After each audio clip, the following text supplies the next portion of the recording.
দেখেন, বর্তমান সময়ে আমাদের প্রবাসীদের পাসপোর্ট নিয়ে যে একটা ভোগান্তি বা যে একটা সমস্যা হয়েছে, এই সমস্যার জন্য অতি দ্রুত সরকারের একটি পদক্ষেপ প্রয়োজন। মাননীয় প্রধানমন্ত্রী এবং মাননীয় পররাষ্ট্রমন্ত্রী, পররাষ্ট্র প্রতিমন্ত্রী তাদের প্রত্যেকের প্রতি আকুল আবেদন যে আমাদের প্রবাসীদের যে পাসপোর্টটি বর্তমানে এমআরপি বন্ধ করে দেওয়ার কারণে আমাদের প্রবাসীরা নানান ধরনের সমস্যায় পড়েছে।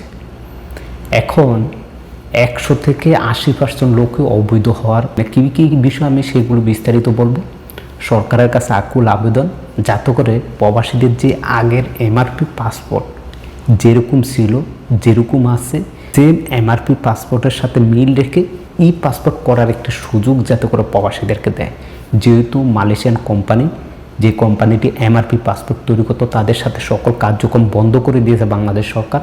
এখন ই পাসপোর্ট তৈরি করে, সেক্ষেত্রে এখন ই এমআরপি থেকে ই পাসপোর্টে ট্রান্সফার করার জন্য এরকম আছে, সেম রেখে যাতে করে ট্রান্সফার করে দেয়। এটা কেন বলছি একটু বিস্তারিত আসা। দেখেন, এই মুহূর্তে আপনার পাসপোর্ট পুরানো যেটা আছে সমস্যা নেই, আপনি এখন সংশোধন করবেন, করে পাসপোর্ট আপনি মানুয়াত করতে পারবেন, কোনো সমস্যা নেই। কিন্তু পরবর্তীতে আপনি সমস্যায় পড়বেন।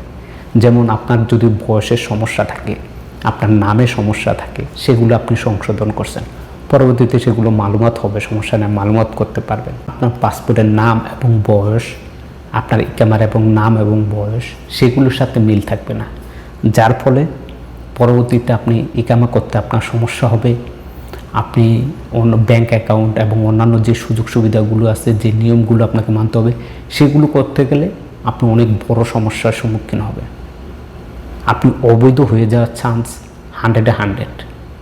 যার ফলে যারাই সংশোধন করতেছেন এখন কোনো সমস্যা নেই, আপনার ব্যাংক অ্যাকাউন্ট থেকে শুরু করে আপনার গুরুত্বপূর্ণ সকল কাজে আপনি অনেক বিপদে পড়ে যাবেন, যেহেতু আপনার পাসপোর্টের সাথে একেমার সাথে কোনো তথ্য মিল থাকবে না। এই মুহূর্তে আমরা সরকারের কাছে অনুরোধ থাকবো, এই যে সরকার ভোটার আইডি কার্ড বা জন্মসনদ দিয়ে আপনাকে পাসপোর্ট করার একটি সুযোগ দিয়েছে, সেটা বন্ধ করে দিয়ে আপাতত এমআরপি থেকে ই পাসপোর্টে কনভার্ট করে দেওয়ার জন্য, যাতে করে আপনার পুরান পাসপোর্টের যেটা ছিল নতুন পাসপোর্টে সেটাই অ্যাড হয়ে যায়।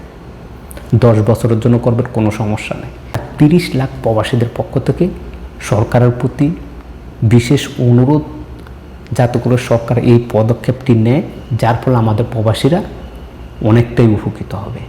আর যদি সরকার এই সুযোগটা আমাদের প্রবাসীদেরকে না করে দেয়, বা এই নতুন যে নিয়ম এখন করতেছেন এই নিয়মটা চেঞ্জ করে সরকার চাইলে সরকার টু সরকারের সাথে কথা বলতে পারে। কথা বলে যে আমার দেশে আগে অবৈধভাবে 2 নম্বরে করে এই জালিয়াতি করে জন্মসনদ করে পাসপোর্ট তৈরি করছে, এখন আমরা চাচ্ছি সেগুলো সংশোধন করে অরিজিনাল যে ঠিকানা নাম আছে সেগুলো দিয়ে তাদের পাসপোর্টগুলো করে দিতে। এরপরে তোমার দেশে তোমার আইনশৃঙ্খলা বাহিনী বা তোমার সিস্টেম থেকে আমাদের সকল প্রবাসীদের যাতে করে সব কিছু অ্যাকুরেটভাবে আপডেট করে দেয়। এটা সরকার টু সরকার একটা চুক্তি করে তাদের সাথে পরামর্শ করে আমাদেরকে একটি সুযোগ দেন। সরকারের সাথে সরকার কথা বলার পরে সরকারের পক্ষ থেকে আপনি সব কিছু চেঞ্জ করার পরও তারা নতুনভাবে আপনাদেরকে সব কিছু করে দিবে, তাহলে আলহামদুলিল্লাহ। এই হচ্ছে একটা। আর না হয়তো দ্বিতীয় যে প্রথমে যেটা বললাম, যে এমআরপিতে আপনার যেটা ছিল সেম টু সেম যদি পাসপোর্ট করে দেয়, তাহলে আমাদের প্রবাসীরা রেহাই পাবে, অনেকেই অবৈধ থেকে বেঁচে যাবে। নাহলে হাজার হাজার প্রবাসী ভাই কিন্তু অবৈধই হয়ে যাবে। বেশি বেশি করে শেয়ার করবেন। সবাই ভালো থাকবেন, সুস্থ থাকবেন। আল্লাহ হাফেজ।